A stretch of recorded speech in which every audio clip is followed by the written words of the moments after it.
I want to eat your pancreas नाम कितना weird है ना? क्या आप इस नाम से गेस कर सकते हो कि किस तरह की मूवी होगी? अगर आप सोच रहे हो कि ये हॉरर या एक्शन बेस्ड एनीमे है तो आप गलत हो। I want to eat your pancreas एक बहुत ही फेमस एनीमे है जो कि एक सैड लव स्टोरी है। मुझे तो इसने रुलाया ही है, शायद आपको भी ये रुला दे। अगर आप एनीमे देखना पसंद करते हो तब तो आपने पक्का इसका नाम सुनी रखा होगा, और अगर आपने अभी अभी एनीमे देखना शुरू किया है तो भैया इस एनीमे के बारे में जानना आपको बेहद जरूरी है, क्योंकि एनीमे देखने वाला हर दूसरा बंदा इसका जिक्र जरूर करता है। इसे जापान में किमिनो सुइजो वो ताबेताई नाम से जाना जाता है। माफ करना अगर मैंने इसकी प्रोनाउंसिएशन गलत की हो तो। अगर आपने हमारी बॉलीवुड की दिल बेचारा मूवी देखी है तो आपको ये थोड़ा उसी की तरफ फील देगी। इसे IMDb में दिए गए हैं 7.9 स्टार्स, जो कि बहुत ज्यादा होते हैं, और रॉटन टोमेटोज के टोमेटो मीटर में से किया गया है 93% फ्रेश। इसने वर्ल्ड वाइड अराउंड $33 मिलियन की कमाई की है, जो कि होते हैं इंडियन करेंसी में अराउंड 241 करोड़ रुपीज। एक्सप्लेनेशन को शुरू करने से पहले मैं आपको बता दूं कि इसकी कहानी बहुत ही ज्यादा स्ट्रेट फॉरवर्ड है। अगर आपको लव स्टोरीज इतनी कुछ खास पसंद नहीं आती है तो हो सकता है ये आपको शुरू में थोड़ा बोर कर दे, पर इसका एंड देखने लायक है। तो बिना एंड देखे यहाँ से मत जाना, क्योंकि धीरे धीरे आपका मन मोह ही लेगी। तो ये तो होगी इस मूवी की स्पॉइलर फ्री इंट्रोडक्शन। अब ज्यादा टाइम ना वेस्ट करते हुए अपनी इंट्रोडक्शन देके आज के एनिमे एक्सप्लेनेशन का शुभारंभ करते हैं। हेलो नमस्कार, सत श्री अकाल, आदाब। This is me Anurag and you are watching anime loft.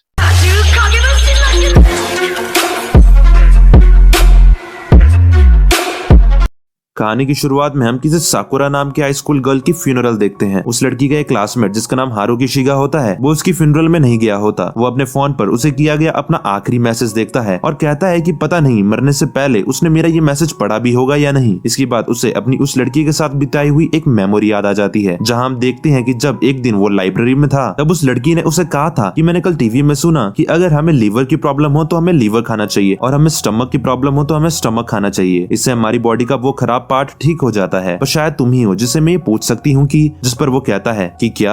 इसके बाद वो लड़की उसे जोर से कोने में धक्का दे देती है और कहती है कि मैं तुम्हारे पैनक्रियास खाना चाहती हूँ। इसके बाद सीन शिफ्ट होता है और वो लड़का हारुकी अपनी और उस लड़की की बैक स्टोरी याद करने लगता है। हम देखते हैं कि एक दिन वो अकेले हॉस्पिटल में बैठा होता है, तब उसे वहाँ किसी की बुक गिरी दिखती है। वो उसे वहाँ से उठाता है और उसे पढ़ने लगता है। उस बुक का टाइटल लिविंग विद डाइंग था। जब वो उसके अंदर की चीजें पढ़ता है तब उसे पता चलता है कि ये तो एक डायरी है। वो उस पर लिखी कुछ बातें पढ़कर हैरान हो जाता है। उसमें लिखा होता है कि मैं बहुत जल्द अपने पैनक्रियास की बीमारी की वजह से मरने वाली हूँ। तभी एक लड़की जिसका नाम साकुरा यामाउची होता है, वो उसे कहती है कि ये डायरी मेरी है। हारुकी कहता है ये फ्लोर में गिरी हुई थी। तभी उसकी डॉक्टर के साथ अपॉइंटमेंट का टाइम हो जाता है और वो उसे डायरी पकड़ा के वहाँ से जाने लगता है। वो लड़की उसे कहती है तो तुमने मेरी डायरी पढ़ी? इसके बाद वो उसे अपनी बीमारी के बारे में बताने लग जाती है, पर हारुकी कोई खास रिएक्शन नहीं देता। वो उसे कहती है कहीं तुम्हें ये सब मजाक तो नहीं लग रहा? मेरे पैनक्रियास अब काम नहीं करते और मैं बहुत जल्द मर जाऊंगी। पर हारुकी बिना कुछ रिएक्शन दिए उसे बस इतना ही कहता है कि ये तो बहुत बुरी बात है। साकुरा ये सुनकर हैरान हो जाती है और उसके ऊपर चीखते हुए कहती है तुम्हें बस इतना ही कहना है? तुम जरा सा भी शॉक नहीं हुए? बाकी सब लोग तो ये जानकर एकदम दंग रह जाएंगे और मुझे स्पेशल फील करवाएंगे। ये सुनकर हारुकी उसे बस सॉरी कहता है। साकुरा हैरान होकर बहुत जोर से हंसने लग जाती है और कहती है तुम सच में इंसान भी हो या नहीं? इसके बाद हारुकी वहाँ से चुपचाप चले जाता है। इसके बाद सीन शिफ्ट होता है और हम देखते हैं कि हारुकी अपने घर जा रहा होता है। रास्ते में वो अपने सामने साकुरा को देखता है जो शायद उसका पीछा कर रही थी। साकुरा ऐसे जताती है जैसे उनका फिर से मिलना बस एक इत्तेफाक था, पर हारुकी चुपचाप दूसरे रास्ते से निकल जाता है। साकुरा भी उसके पीछे पीछे निकल जाती है। वो उसे कहती है कि हम दोनों एक ही क्लास में हैं, पर हम आज पहली बार बात कर रहे हैं। वो उसे उसकी हॉस्पिटल में आने की वजह भी पूछती है, पर हारुकी उसकी किसी भी बातों का जवाब नहीं देता और कहता है कि मैं ट्रेन के लिए लेट हो रहा हूँ, गुड बाय। साकुरा उसे कहती है जाने से पहले मुझे एक प्रॉमिस तो करते जाओ कि तुम मेरी बीमारी के बारे में किसी को भी नहीं बताओगे। मैंने तुम्हारे सिवा ये किसी और को नहीं बताया है। इस पर हारुकी उसे कहता है मैं प्रॉमिस करता हूँ, वैसे भी मेरा कोई दोस्त ही नहीं है तो मैं किसे बताऊंगा। ये सुनकर साकुरा उसे कहती है क्या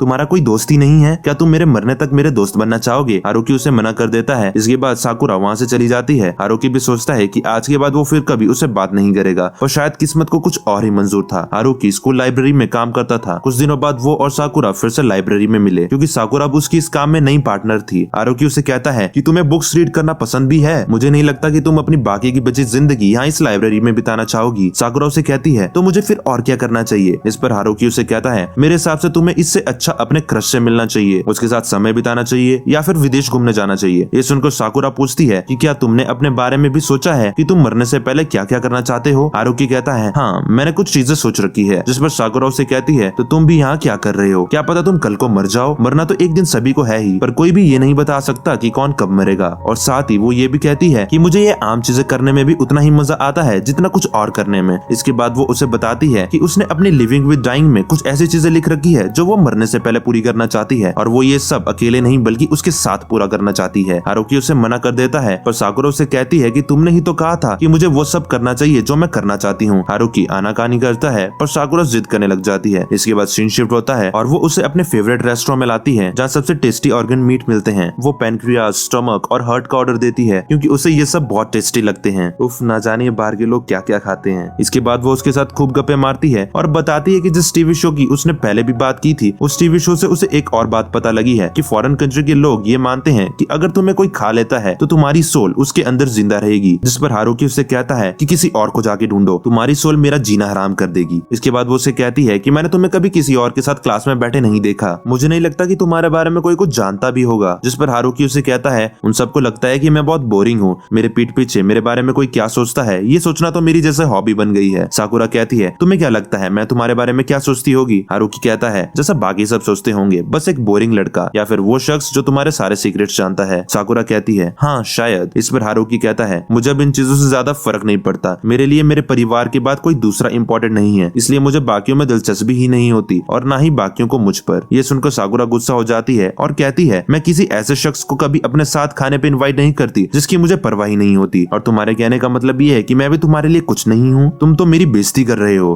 अब आप लोगों को इनकी बातों से इनके कैरेक्टर्स के बारे में पता ही लग गया होगा। इसके बाद सीन शिफ्ट होता है और हम हारुकी और साकुरा को मार्केट से गुजरते देखते हैं जहाँ साइकिल अलाउड नहीं थी, पर दो बदमाश लड़कों की साइकिल की वजह से एक बूढ़ी लेडी नीचे गिर जाती है, जिसके सामान की वजह से उनमें से एक लड़के के कपड़े गंदे हो जाते हैं और वो उस ओल्ड लेडी को परेशान करने लगता है। एक लड़की उसे रोकने की कोशिश तो करती है पर ये उसके साथ भी बदतमीजी करने लग जाता है। बाकी लोग तो बस खड़े होकर तमाशा देख रहे होते हैं। साकुरा से ये सब बर्दाश्त नहीं होता और वो वहाँ जाके उसे माफी मांगने को बोलती है, पर वो लड़का उसके साथ भी बदतमीजी करने लग जाता है। तभी उस तरफ पुलिस वाले भी आने लग जाते हैं, पर उससे पहले साकुरा उस लड़के के प्राइवेट पार्ट पर किक मार के वहाँ से हारुकी के साथ भाग जाती है। इसके बाद वो दोनों एक कैफे में जाते हैं। कैफे में थोड़ा टाइम स्पेंड करने के बाद साकुरा हारुकी से उसका नंबर मांगती है, पर वो मना कर देता है। पर एज यूजुअल वो फिर से अपनी मरने वाली बातें करके उसे नंबर मांग ही लेती है कि कुछ ही दिनों की बात है फिर मैं मर जाऊंगी। इसके बाद वो दोनों अपने अपने घर चले जाते हैं और मैसेज में एक दूसरे से बात करते हैं। अगली सुबह जब हारुकी स्कूल जाता है तो उसके सभी क्लासमेट्स उसे घूर घूर कर देखकर उसके बारे में कुछ खुशबूस करने लग जाते हैं। वो चुपचाप अपने बेंच में जाके बैठ जाता है। साकुरा की बेस्ट फ्रेंड कोयोको हारुकी को बहुत गुस्से से घूर रही होती है। तभी साकुरा भी वहाँ पर आ जाती है और कोयोको उसे हारुकी के बारे में पूछती है। हारुकी को भी एक लड़का जिसका नाम इसेई मियाता था साकुरा के बारे में पूछता है, पर वो सिर्फ ये कहता है कि हम बस दोस्त हैं और इससे ज्यादा कुछ नहीं। इसके बाद वो लड़का उसे गम ऑफर करता है, पर हारुकी मना कर देता है। दूसरी तरफ साकुरा की फ्रेंड्स उसे हारुकी से दूर रहने को बोलती है क्योंकि वो बहुत अजीब है। साकुरा कहती है हम बस दोस्त हैं। तभी वहाँ पर एक लड़का आता है जिसका नाम ताकाहिरो था। वो क्लास का टॉपर था। वो साकुरा को उसकी एक पसंदीदा गाने की सीडी देता है। उसके फ्रेंड्स साकुरा को बोलते हैं कि तुम इससे क्यों नहीं डेट करती, ये क्लास का टॉपर है, ऊपर से कितना हैंडसम है। अगले सीन में साकुरा लाइब्रेरी में हारुकी को देखती है। वो उसे बताती है कि मैंने अपनी नेक्स्ट लोकेशन डिसाइड कर ली है। हारुकी उसे मना कर देता है कि इस बार वो उसके साथ नहीं आएगा क्योंकि वो फिर से पूरी क्लास के सामने अपना मजाक नहीं बनाना चाहता। पर साकुरा उसे इस बार भी एट लास्ट मना ही लेती है। वो दोनों पैराडाइज स्वीट शॉप जाते हैं। साकुरा वहाँ उससे उसकी गर्लफ्रेंड के बारे में पूछती है। हारुकी उसे कहता है गर्लफ्रेंड, मेरी तो कोई दोस्त तक नहीं है। साकुरा पूछती है पर ऐसा क्यों, क्या तुम लड़कियों में इंटरेस्टेड नहीं हो? इस पर हारुकी कहता है कि मैं सिर्फ बुक्स पढ़ने में इंटरेस्टेड हूँ। इसके बाद साकुरा उसे बताती है कि उसने हाल ही में अपने बॉयफ्रेंड के साथ ब्रेकअप किया है। इसी बीच उन दोनों को वहाँ पर कोयोको की फ्रेंड्स देख लेती है। कोयोको भी वहीं पर थी। वो सभी कोयोको को इसके बारे में बताती है और उन्हें ऐसे यहाँ देख के कोयोको को गुस्सा आ जाता है और वो गुस्से से उनके पास जाती है। वो गुस्से से हारुकी को देख रही होती है और साकुरा को कहती है तुम दोनों 2 दिन से अकेले घूम रहे हो, क्या तुम दोनों एक दूसरे को डेट कर रहे हो? साकुरा उसे मना कर देती है। तभी कोयोको के दोस्त उसे पुकारते हैं और वो गुस्से में वहाँ से चली जाती है। साकुरा हारुकी को कहती है कि कोयोको बहुत अच्छी इंसान है, तुम भी उसके दोस्त बन जाओ। इसके बाद सीन शिफ्ट होता है और वो दोनों बीच में होते हैं। ताकि उसे पूछता है तुमने अपनी बीमारी के बारे में अपनी बेस्ट फ्रेंड तक को क्यों नहीं बताया? साकुरा उसे कहती है ऐसे ही ठीक है, वो बहुत ज्यादा सेंटी है, जब भी वो मुझे देखेगी तो रोने लग जाएगी। इसके बाद वो अपनी ही दुनिया में खो जाती है और मजे करने लगती है। हारुकी उसके पास जाता है और उसे कहता है क्या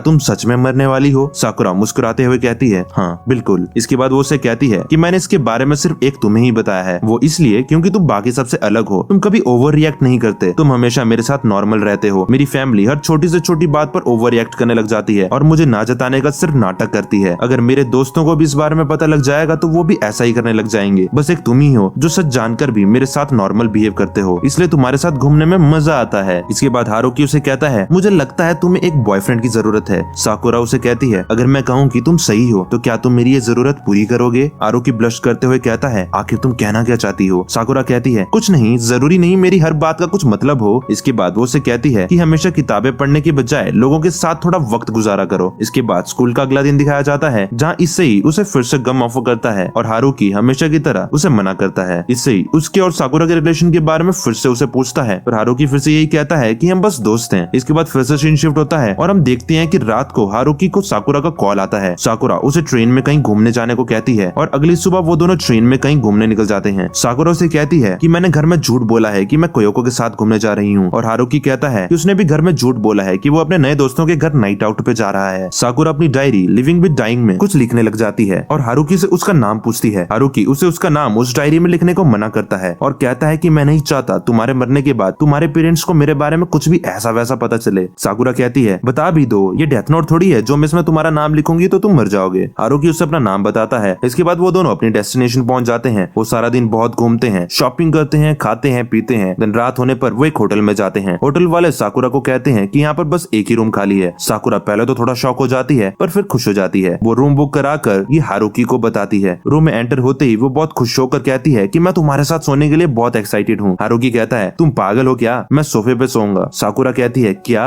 इन्हें अच्छा रूम मिला है, ठीक से आराम तो करो। इसके बाद वो हंसते हुए उसे कहती है मैं नहा के आती हूँ, ताका झाकी मत करना समझे। कुछ देर बाद वो बाथरूम से हारुकी को आवाज देती है कि बैग से जरा मेरा फेस वॉश देना। हारुकी उसका पर्स खोलकर देखता है और एकदम शॉक हो जाता है। इसके बाद वो वहाँ से उसका फेस वॉश निकालकर चुपचाप दरवाजे के अंदर रख देता है और एकदम से दरवाजा बंद कर देता है। साकुरा उसे कहती है थैंक्स, वैसे मैंने अभी तक कपड़े नहीं पहने थे। हारुकी उसे कुछ भी जवाब नहीं देता। साकुरा गुस्से से उसे कहती है अरे कुछ तो बोलो, ये क्या बात हुई। इसके बाद सीन शिफ्ट होता है और अब हारुकी भी नहाकर बाहर आ जाता है। साकुरा उसे कहती है जब तुम नहा रहे थे तब मैंने कुछ खाने को ऑर्डर किया था। वो उसे एक ड्रिंक ऑफर करती है। हारुकी उसे पीते ही कहता है कहीं ये अल्कोहल तो नहीं, और साकुरा हंसने लग जाती है और कहती है अब क्योंकि हमने पी रखी है तो हम कार्ड से ट्रूथ एंड डेयर्स खेलेंगे। साकुरा उसे रूल समझाती है कि इसमें 10 राउंड्स होंगे, जो सबसे बड़ा कार्ड सिलेक्ट करेगा वो जीतेगा। साथ ही साकुरा हंसते हुए कहती है कि मुझसे कुछ उठपटांग सवाल मत पूछना। पहले राउंड में साकुरा जीत जाती है तो हारुकी ट्रुथ चूज करता है। साकुरा उसे पूछती है कि हमारी क्लास में तुम्हें सबसे क्यूट लड़की कौन लगती है। हारुकी पहले तो आनाकानी करता है पर फिर एक लड़की का नाम बता ही देता है। दूसरे राउंड में फिर से साकुरा जीत जाती है और हारुकी फिर से ट्रुथ चूज करता है। साकुरा पूछती है तो तुम्हारा मेरे बारे में क्या ख्याल है, मतलब अगर तुम्हें मेरे को क्लास की बाकी लड़कियों में से रैंकिंग देनी हो तो तुम कौन सी दोगे। हारुकी कहता है शायद थर्ड। साकुरा कहती है ओ तो तुम मुझे क्लास की थर्ड क्यूट लड़की की तरह देख रहे हो। इसके बाद उसका पूरा मुंह लाल हो जाता है और शर्माते हुए कहती है कि मुझे लगा नहीं था कि तुम इसका जवाब सीरियसली दे पाओगे। अगले राउंड में हारुकी जीत जाता है और साकुरा ट्रुथ चूज करती है। वो क्वेश्चन के लिए बहुत ज्यादा एक्साइट होती है पर हारुकी उसे पूछता है कि तुम बचपन में कैसी थी। साकुरा हैरान होकर कहती है बस इतना ही, यहाँ तो मैं अपना साइज तक बताने के लिए तैयार थी। हारुकी कहता है बकवास मत करो। साकुरा हंसने लग जाती है और कहती है कि मैं बचपन में बहुत ज्यादा शरारती थी। इसके बाद वो लगातार जीतता रहता है और ऐसे ही अलग अलग तरह के बोरिंग से क्वेश्चन साकुरा से पूछते रहता है। सेकंड लास्ट राउंड में साकुरा जीत जाती है और खुशी के मारे चेयर से नीचे गिर जाती है। साकुरा कहती है हाँ इस बार मैं तुम्हें ट्रुथ और डेयर दोनों बताऊंगी, फिर तुमने उसमें से एक चूज करना है। अगर ट्रुथ तो वो 3 चीजें बताओ जो तुम्हें मेरे बारे में सबसे अच्छी लगती है, और अगर डेयर तो तुम्हें मुझे बेड तक लेके जाना होगा। ये सुनकर हारुकी डेयर चूज करता है और उसे अपना हाथ देता है और कहता है चलो उठो, मैं तुम्हारी मदद करता हूँ। साकुरा गुस्से से कहती है मैं उठ नहीं सकती, मेरे पैर पर चोट लगी है, इसलिए तो तुम्हें कहा कि बेड तक ले चलो। हारुकी उसे अपने हाथों में उठा देता है और बेड की तरफ ले जाता है। साकुरा उसे देखती है और मुस्कुराने लग जाती है। हारुकी उसे बेड पे रख देता है। इसके बाद लास्ट राउंड में फिर से साकुरा जीत जाती है और वो उसे ट्रुथ या डेयर पूछती है। हारुकी ट्रुथ चूज करता है। साकुरा उसे पहली बार घबराते हुए कहती है कि अगर मैं कहूँ कि मैं असल में मरने से डर रही हूँ तो तुम क्या करोगे।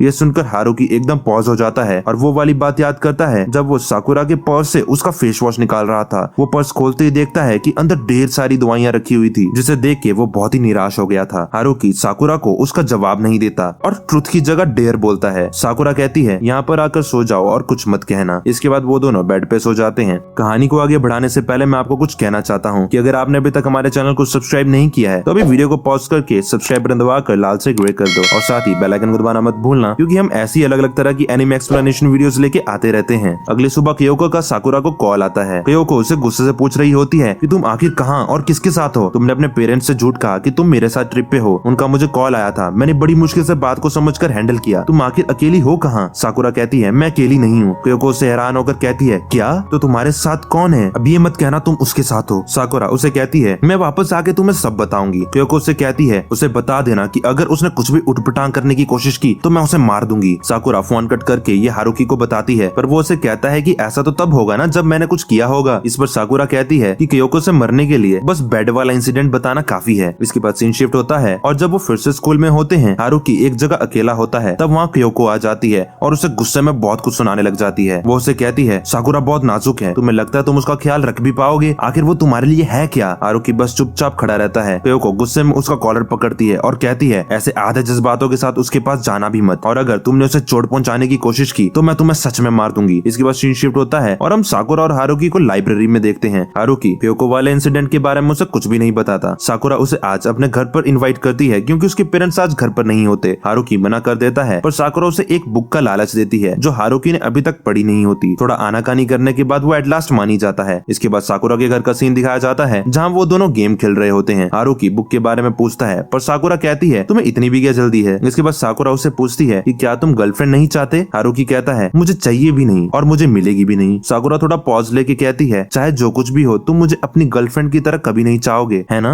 हारुकी हैरान हो जाता है और साकुरा टॉपिक चेंज कर देती है। इसके बाद हारुकी उससे बुक मांगता है क्योंकि अब उसे घर जाना था, पर साकुरा के अभी भी ना देने पर वो खुद ही शेल्फ में बुक ढूंढने लग जाता है। तभी अचानक साकुरा उसके पीछे से उससे कस के हग करती है और कुछ पल दोनों ऐसे ही थम जाते हैं। दोनों की हार्ट बीट तो मतलब 100 किलोमीटर पर आवर की स्पीड से दौड़ने लगती है। साकुरा उसके कान के पास कहती है, तुम्हें उन चीजों की लिस्ट याद है ना जो मैं मरने से पहले करना चाहती थी? ये उनमें से एक है। मैं किसी ऐसे के साथ कुछ नॉटी करना चाहती थी जो मेरा बॉयफ्रेंड भी ना हो और मुझे प्यार भी ना करता हो। वो और कोई नहीं बल्कि तुम हो। ये तो बस एक हग था। इसके बाद वो उसे अपनी तरफ घुमाती है और कहती है, नॉटी पार्ट तो अब शुरू होगा। इसके बाद वो उसे किस करने के लिए अपने होंठ उसके होंठों की तरफ लाने लगती है। हारुकी को भी क्योको की वो बात याद आती है कि किसी को तो उसका ख्याल रखना होगा, इसलिए वो भी किस के लिए रेडी हो जाता है। हारुकी की धड़कनें बढ़ जाती है और चारों तरफ बस सन्नाटा होता है। जैसी उनकी किस होने वाली होती है वैसे ही साकुरा रुक जाती है और जोर जोर से हंसने लगती है। वो कहती है, ये सब एक मजाक था। ये देखकर हारुकी को गुस्सा आ जाता है और वो उसे जोर से धक्का देके बेड पर गिरा देता है। हारुकी उसके ऊपर होता है। साकुरा हंसते हुए कहती है कि मजाक खत्म हो गया है और तुम उसे कंटिन्यू कर रहे हो। हारुकी उसके हाथों को बहुत जोर से दबाने लगता है। साकुरा डरते हुए अपने आप को छुड़वाने लग जाती है और कहती है, मुझे तकलीफ हो रही है, मत करो, मुझे अभी मजाक नहीं लग रहा, प्लीज मुझे छोड़ दो। तुम ऐसा किसी लड़की के साथ कैसे कर सकते हो? हारुकी उसे और कस के दबाने लगता है। साकुरा प्लीज बोलकर रुक जाती है और रोने लगती है। ये देखते ही हारुकी अपना बैग उठाता है और वहाँ से भाग जाता है। बाहर बहुत बारिश हो रही होती है। उसे अपनी क्लास का वही टॉपर ताकाहिरो वहाँ मिलता है। ताकाहिरो को उससे साकुरा के घर से बाहर निकलते देख गुस्सा आ जाता है और वो उसे पंच मारता है। उसके अकॉर्डिंग वो साकुरा के लायक नहीं है। तभी वहाँ पर साकुरा आ जाती है और हारुकी के माथे पर से बहते खून को देख के घबरा जाती है। ताकाहिरो ये देख साकुरा को कहता है, तुम इस जैसे की चिंता भला क्यों कर रही हो? साकुरा को ताकाहिरो पे गुस्सा आ जाता है और वो कहती है, तुम्हें क्या लगता है तुम इससे बेहतर हो? तुम बहुत बुरे हो। I hate you. आज के बाद मुझे अपनी शक्ल मत दिखाना। ताकाहिरो ये सुनकर वहाँ से चला जाता है। साकुरा अपने हैंकरचीफ को उसके सर पर लगाती है, पर ताकि उसके हाथ को अपने हाथ से मार के दूर कर देता है और कहता है, वही था ना तुम्हारा बॉयफ्रेंड? मुझ जैसे को किसी से मिलने की कोशिश ही नहीं करनी चाहिए थी। अगर मैं खुद में ही रहता तो कोई भी हर्ट नहीं होता। साकुरा उसे रोते हुए कहती है, अब तक हम जो भी फैसले लेते आए, तुम्हारा हॉस्पिटल में मेरी डायरी उठाना, मेरा लाइब्रेरियन बनना, हम दोनों का एक साथ घूमना, हमारे हर एक फैसले ने हमें हमेशा साथ लाने की कोशिश की है, इसलिए हम इस पल में भी साथ हैं। जो मैंने पहले किया उसके लिए मुझे माफ करना। इसके बाद वो बहुत ज्यादा रोने लग जाती है और कहती है, मैं बहुत खुश हूँ कि तुम मेरे पास हो, बस थोड़े और वक्त के लिए क्या तुम मेरा साथ दोगे? इसके बाद वो दोनों वापस उसके घर जाते हैं। साकुरा से बुक दे देती है और साथ ही सूखे कपड़े भी। 1 साल के अंदर बुक वापस लौटा देना और चलो मेरे मरने तक साथ रहते हैं। हारुकी कहता है, ठीक है। इसके बाद कुछ दिनों तक वो दोनों बहुत घूमते हैं, खूब इंजॉय करते हैं, बहुत सी मेमोरीज बनाते हैं। और फिर एक दिन हारुकी को पता चलता है कि साकुरा हॉस्पिटल में एडमिट है। वो हॉस्पिटल उसे मिलने जाता है और जैसे ही वो उसके रूम का दरवाजा खोलता है तो देखता है वो अपनी दुनिया में खोई अकेले नाच रही होती है। साकुरा जैसे ही हारुकी को देखती है तो शर्मा जाती है। इसके बाद साकुरा उससे कहती है कि मैंने बाकियों से झूठ बोला है कि मैं अपेंडिक्स की वजह से यहाँ पे एडमिट हूँ। और फिर वो उसे एक और बार ट्रूथ एंड डेयर खेलने को बोलती है। फर्स्ट राउंड में हारुकी जीत जाता है और साकुरा उसे कहती है, क्या तुम मेरी फर्स्ट किस के बारे में जानना चाहते हो तो तुम पूछ सकते हो। पर हारुकी उसे पूछता है कि तुम्हारे लिए जिंदगी का क्या मतलब है? साकुरा कहती है, हर बार इतना सीरियस होना जरूरी है क्या? इसके बाद वो उसका जवाब देते हुए जिंदगी के बारे में बहुत सी गहरी गहरी बातें करने लगती है। उसकी फ्रेंड क्योको भी दरवाजे के बाहर से सब सुन रही होती है। हारुकी कहता है, तुमने हमेशा मुझे जिंदगी जीने का मतलब सिखाया है, शुक्रिया। इसके बाद साकुरा उसकी तरफ भागकर उसे कस के हक करती है और कहती है, ये हक उस दिन की तरह मजाक नहीं है। हारुकी कहता है, फिर ये सब क्या है? साकुरा कहती है कि कुछ समय से मुझे दूसरों की गर्माहट महसूस करने का अजीब सा मन करने लगा है। हारुकी कहता है, ये बहुत ही अजीब नहीं है? साकुरा कहती है, बिल्कुल नहीं, मैं तो बस तुम्हारी सच्चाई से रूबरू होना चाहती हूँ। और वो उसे और कस के हक करती है। तभी वहाँ क्योको आ जाती है और उन दोनों को ऐसे देखकर उन पर भड़क पड़ती है। साकुरा क्योको की तरफ दौड़ती है और उसे कस के हक करती है। क्योको उससे बोलती है, अब छोड़ो भी, देगी, नहीं तो वो चला जाएगा। साकुरा कहती है ना, मुझे तुम्हारी गर्माहट चाहिए। कोयोको कहती है तुम्हें जितनी चाहिए होगी मैं तुम्हें बाद में दे दूंगी, अभी छोड़ दो। पर साकुरा उसे छोड़ने का नाम नहीं लेती और हारुकी को यहाँ से जाने का इशारा करती है। कुछ दिन बाद हारुकी को साकुरा का मैसेज आता है और वो फिर से उसे मिलने हॉस्पिटल जाता है। वहाँ से साकुरा जिद करके उसके साथ चुपचाप कहीं निकल जाती है। इसके बाद वो दोनों एक जगह होते हैं जहाँ से सारा शहर नजर आ रहा होता है। यहाँ पर हारुकी उसे कन्फेस करता है कि उससे भी साकुरा की फिक्र है। वो साकुरा को कहता है मैं नहीं चाहता कि तुम मरो। ये सुनकर साकुरा ब्लश करते हुए कहती है परेशान मत हो, मैं मरने से पहले तुम्हें जरूर बताऊंगी, प्रॉमिस। इसके बाद वो दोनों कस के हग करते हैं। साकुरा उसे हॉस्पिटल से डिस्चार्ज होते ही मिलने का प्रॉमिस करती है। इसके कुछ दिनों बाद उसकी डिस्चार्ज का दिन आ जाता है और हारुकी को उसका एक टेक्स्ट आता है कि वो दोनों आज मिल सकते हैं क्योंकि वो डिस्चार्ज होने वाली है। हारुकी मस्त रेडी होकर कैफे की तरफ जाता है। तभी रास्ते में उसे इसे ही मिलता है जो उसे गम ऑफर करता है। हारुकी पहले तो मना करता है पर फिर मुस्कुरा के इस बार उससे गम ले लेता है। इसके बाद ताकि स्प्रिंग कैफे पहुंच जाता है। उसे साकुरा का टेक्स्ट आता है कि सॉरी मैं अभी डिस्चार्ज हुई, आने में थोड़ी लेट हो जाऊंगी। ताकि उसे रिप्लाई करता है कि मैं तुम्हारा स्प्रिंग कैफे में वेट कर रहा हूँ। वो थोड़ा आपस में चैट करते हैं और फिर ताकि उसे एक टेक्स्ट लिखता है कि शायद मैं तुम्हारी तरह ही बनना चाहता हूँ, मैं भी दूसरों को प्यार करना चाहता हूँ, मैं तुम्हारी तरह कैसे बन सकता हूँ। पर वो ये टेक्स्ट भेजने से पहले ही डिलीट कर देता है और इसकी जगह कुछ और टेक्स्ट भेजता है।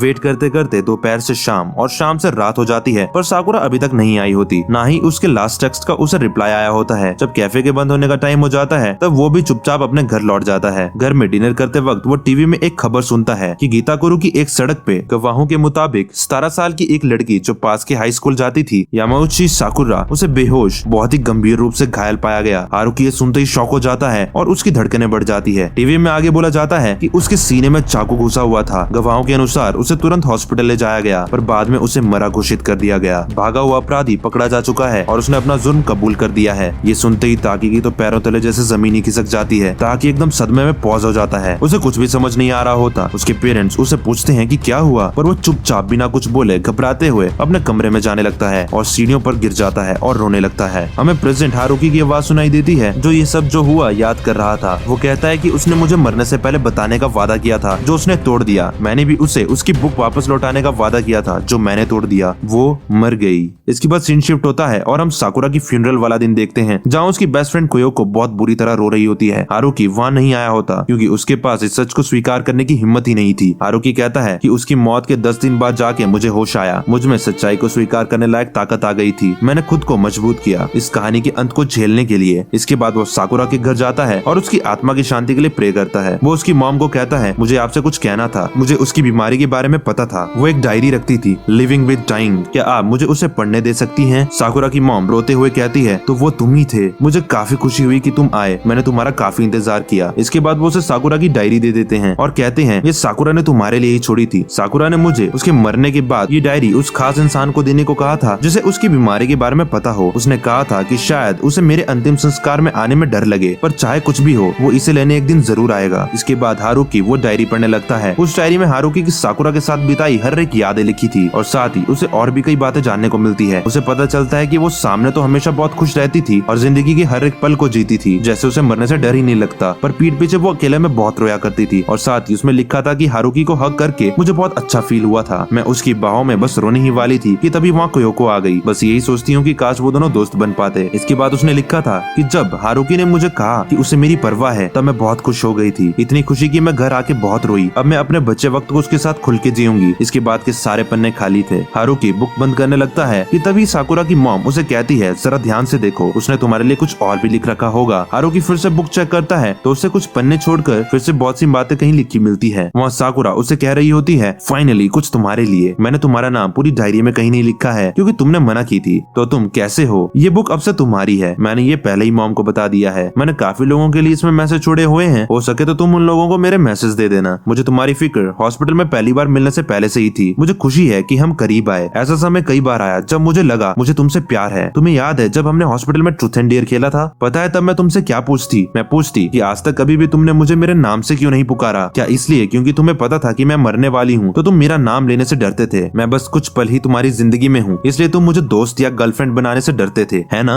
अगर मैं सही हूँ तो मेरी कब्र के पास जाके एक फूल छोड़ जाना। बाय द वे, इसीलिए मैंने भी अपने आप को तुम्हारा नाम लेने से हर बार रोका। क्या तुमने ये नोटिस किया था? मैं तुम पे बहुत भरोसा करती थी। बस इसी तरह की कुछ और भी बातें उसने लिख रखी थी और एट लास्ट उसने लिख रखा था मैं तुम्हारे पैनक्रियाज खाना चाहती हूँ। इसके बाद हारुकी साकुरा की मॉम को बोलता है क्या मैं यहाँ रो सकता हूँ, और इसके बाद वो बहुत जोर जोर से रोने लगता है। इसके बाद सीन शिफ्ट होता है और हम देखते हैं कि हारुकी स्ट्रिंग कैफे में होता है। वहाँ क्योको आती है और कहती है तुमने मुझे यहाँ क्यों बुलाया। वहाँ हारुकी उससे साकुरा की बीमारी के बारे में बताता है। क्योको विश्वास नहीं करती। हारुकी उसे साकुरा की लिविंग विद डाइंग देता है। क्योको उसे पढ़ती है और जोर जोर से रोने लग जाती है। वो कहती है साकुरा ने उसकी बीमारी के बारे में तुम्हें बताया, मुझे नहीं। हारुकी कहता है वो बस गलत जगह गलत वक्त में मारी गई, अगर उसके साथ ऐसा नहीं हुआ होता वो तब भी। ये सुनते ही क्योको उसे एक थप्पड़ मारती है। इसके बाद वो हारुकी पे गुस्सा करते हुए कहती है तुमने ये सब मुझसे क्यों छुपाया, मैं तुम्हें इसके लिए कभी माफ नहीं करूंगी। और वो वहाँ से चली जाती है। थोड़ी देर बाद हारुकी भी उसके पीछे भागता है और उसे कहता है मैं चाहता हूँ कि हम हमेशा के लिए दोस्त बन जाएं। और मूवी यहीं पे खत्म हो जाती है। रुको जरा, सब्र करो। मूवी के पोस्ट क्रेडिट सीन में हम देखते हैं कि 1 साल बाद वो एक दिन साकुरा की कब्र पर जाते हैं। अब वो दोनों दोस्त बन चुके होते हैं। वो प्रे करते हुए मन में साकुरा को कहता है मुझे खुद को बदलने में पूरा 1 साल लगा, तुम्हारे जाने के बाद ही मुझे जीवन जीने का असली मतलब पता लगा। इसके बाद क्योको उसे गम देती है और हारुकी समझ जाता है कि इसका मतलब तो इसका उस गम वाले के साथ चक्कर चला हुआ है। वो जाते जाते मन में कहता है मुझे आज भी महसूस होता है कि तुम मेरे करीब हो। और उसे पीछे साकुरा की कब्र से उसके हंसने की आवाज आती है। और फाइनली हमारी मूवी यहीं पे खत्म हो जाती है। इस मूवी में लास्ट में एक्सप्लेन करने जैसा ज्यादा कुछ नहीं है। हाँ, एक क्वेश्चन आप लोगों के दिमाग में राइज हो सकता है कि आखिर साकुरा को किसने और क्यों मारा। एक सन की सीरियल किलर था जो पूरे शहर में बहुत से मर्डर कर रहा था, शायद केवल अपने मजे के लिए। उसी ने साकुरा को मारा। साकुरा बस गलत समय में गलत जगह पर थी। Question of the day,